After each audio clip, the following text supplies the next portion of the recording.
Hi டுட்டூஸ் கிச்சனில் இன்றைக்கி ரொம்ப சிம்பிளாக ஈஸியாக பண்ணக்கூடிய மோர் குழம்பு தான் பார்க்க போகிறோம். அதுக்கு தேவையான இன்க்ரீடியன்ட்ஸ் நான் இன்றைக்கி 1/4 லிட்டர் தயிர் எடுத்திருக்கேன், கொஞ்சம் போல் வெள்ளை பூசணி, 2 பச்சை மிளகா, 2 காஞ்ச மிளகா, தாளிக்கிறதுக்கு தேவையான கடுகு உளுத்தம் பருப்பு, மஞ்சள், 1 கப் தேங்காய், துருவன தேங்காய் எடுத்திருக்கேன், 1 கொத்து கருவேப்பிலை, ஒரு 1/2 ஸ்பூன் பச்சரிசி எடுத்திருக்கேன், 1 ஸ்பூன் துவரம்பருப்பு, 1 டீஸ்பூன் சீரகம், 2 டீஸ்பூன் வரக்கொத்தமல்லி. இது எல்லாமே டீஸ்பூன் கணக்கு தான். இப்போ இது எப்படி பண்ணுறதுன்னு பார்க்கலாம். இப்போ ஃபஸ்ட் ஸ்டெப்பாக ஒரு பவுலில் துவரம்பருப்பு, அரிசி, சீரகம், வரக்கொத்தமல்லி இது எல்லாத்தையும் நம்ம தண்ணி ஊற்றி நல்லா ஊற வச்சிடலாம். ஒரு 15 மினிட்ஸ் ஊறட்டும். இப்போ இது முழுகிற அளவுக்கு தண்ணி ஊற்றி ஒரு 15 மினிட்ஸ் ஊற வச்சுருங்க. அடுத்ததாக இன்னொரு பவுலில் தயிரை நல்லா அடித்து வச்சுக்கலாம். தண்ணி எதுவும் மிக்ஸ் பண்ண வேண்டாம். லைட்டாக ஒரு கரண்டியோ இல்லை விஸ்கோ வச்சு சும்மா அடிச்சு விட்டுக்கோங்க.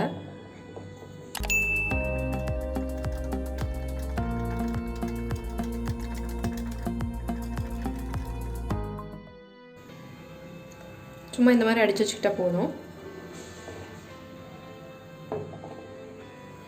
இப்போ ஒரு கடாய் வச்சுருக்கேன், அதில் கொஞ்சம் தண்ணி சேர்த்துக்கலாம். இப்போ இந்த தண்ணி கூடயே வெள்ளை பூசணிக்காய் நான் கட் பண்ணி வச்சுருக்கேன். கழுவிட்டு இந்த மாதிரி பீஸாக கட் பண்ணிக்கோங்க. தண்ணியில் சேர்த்துடலாம். இப்போ இதை நல்லா கொதித்து தண்ணி சுண்டி வர அளவுக்கு நான் இது கொதிக்கணும். இப்போ இது கூடயே கொஞ்சமாக மஞ்சள் சேர்த்துக்கலாம், ஒரு சிட்டிகை போல் உப்பு. இதை நல்லா கலந்து விட்டு இது கொதிக்க விட்டுடலாம். இப்போ இது ஒரு 10 நிமிஷம் ஆச்சு பாருங்கள். தண்ணி நல்லா சுண்டி வந்துட்டுருக்கு, நல்லா காய் கொதிச்சுட்ருக்கு. இன்னும் தண்ணி சுண்டட்டும். அந்த டைமில் நம்ம இப்போ மிக்ஸி ஜாரில் எடுத்து வச்சுருந்த தேங்காய், பச்சை மிளகா, இப்போ இது கூடவே நம்ம ஊற வச்சுருந்தோம்ல பருப்பு, அரிசி, சீரகம், கொத்தமல்லி அந்த தண்ணியோடு அப்படியே சேர்த்தி இது நல்லா பேஸ்ட் மாதிரி அரைச்சிட்டு வந்துடலாம். இப்போ பாருங்கள் தண்ணி நல்லா சுண்டி வந்துருச்சு. இந்த மாதிரி கம்ப்ளீட்டாக சுண்டி வரணும். காய் நல்லா வெந்துருச்சு பாருங்கள். நீங்கள் வெள்ளை பூசணிக்கு பதிலாக வெண்டைக்காய் கூட சேர்த்துக்கலாம். வெண்டைக்காய் வந்து நீங்கள் எண்ணெயில் வதக்கிக்கணும், டைரெக்டாக வதக்கிட்டு அதுக்கப்புறம் இப்போ நம்ம பண்ணுறதுலாம் பண்ணிக்கலாம். இந்த மாதிரி வெள்ளை பூசணி எடுத்திங்கன்னா ஃபஸ்ட்டு காயை கொதிக்க வச்சுக்கணும். பாருங்கள் நல்லா ட்ரை ஆனதும் இது கொஞ்சமாக ஆயில் விட்டுக்கலாம்.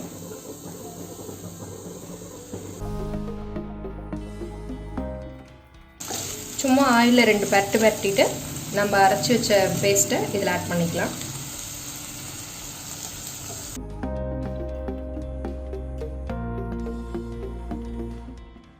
அந்த மிக்ஸி ஜாரை அலசி அதில் இருக்க தண்ணி இதில் சேர்த்துக்கலாம். இப்போ இது லைட்டாக ஒரு கொதி வரட்டும்.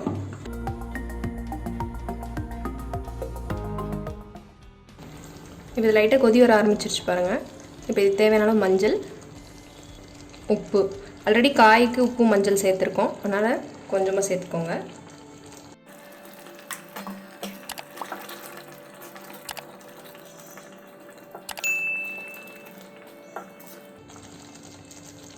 இப்போ 2வது கொதி வரும்போது நம்ம அடித்து வச்சுருந்த மோரை ஆட் பண்ணிடலாம்.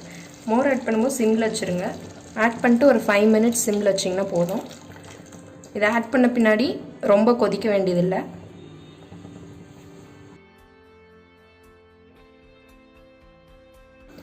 இது ஒரு 5 நிமிஷம் இருக்கட்டும். கரண்டி வச்சுருக்கேன், அதில் நம்ம எண்ணெய் சேர்த்துக்கலாம்.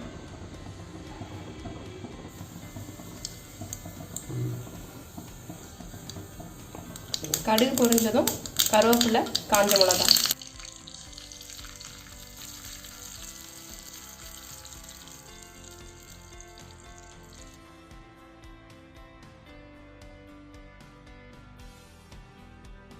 இப்போ இது கொதிக்க ஆரம்பிச்சிருச்சு. நம்ம தாளிச்சதை இதில் கொட்டிடலாம்.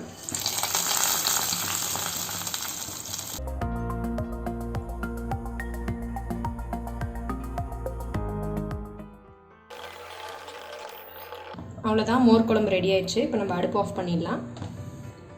பாருங்கள், ரொம்ப டேஸ்டான மோர் குழம்பு எவ்வளோ சிம்பிளாக செஞ்சிட்டோம். சூப்பராக ரெடி ஆயிருக்கு. வாசனை செம்மையாக இருக்குது. நல்லா சுட சுட சோறு கூட சாப்பிட்டிங்கன்னா செம்மையாக இருக்கும். நீங்களும் இந்த மோர் குழம்பு ட்ரை பண்ணி பாருங்கள். ட்ரை பண்ணி பார்த்துட்டு எனக்கு கமெண்ட்டில் சொல்லுங்கள். இதில் பார்த்திங்கன்னா நம்ம வெள்ளை பூசணி யூஸ் பண்ணியிருக்கோம்ல, இந்த வெள்ளை பூசணி உடம்புக்கு ரொம்ப நல்லது. இது ரொம்ப கூலிங், அதனால நம்ம பருப்பில் கூட சேர்த்துக்கலாம். இதெல்லாம் உங்களால் முடிஞ்ச டிஷ்ஷில் நீங்கள் இந்த வெள்ளை பூசணியை சேர்த்துக்கிட்டிங்கன்னா உடம்புக்கு ரொம்ப நல்லது. அவ்வளோதான். ட்ரை பண்ணி பாருங்கள். ட்ரை பண்ணி பார்த்துட்டு எனக்கு கமெண்ட்டில் சொல்லுங்கள். தேங்க்யூ. இந்த வீடியோ யூஸ்ஃபுல்லாக இருக்கும் நம்புகிறேன். தொடர்ந்து நம்ம சேனலை சப்போர்ட் பண்ணுங்கள். உங்கள் டவுட்ஸை கமெண்ட்டில் கேளுங்க. டுட்டூஸ் கிச்சனை லைக் பண்ணுங்கள், ஃப்ரெண்ட்ஸ் அண்ட் ஃபேமிலிக்கு ஷேர் பண்ணுங்கள், அப்படியே சப்ஸ்கிரைப் பண்ணிக்கோங்க.